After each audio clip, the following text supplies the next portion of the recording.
Hey everyone, welcome back to Solving Factory. In this video, let me show you how you can download League of Legends the correct way to avoid any issues. First, open your browser and type download LOL or download LOL or also download League of Legends. Click on the official site and you'll see a download for Windows button. If you're using a Mac, there's a smaller button for Mac users. Click the appropriate button and it will start downloading the launcher. Once the launcher is downloaded, double-click the icon to open it. Follow the prompts to start installing League of Legends.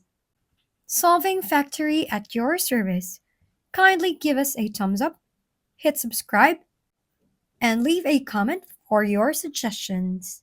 We'll see you on the next video.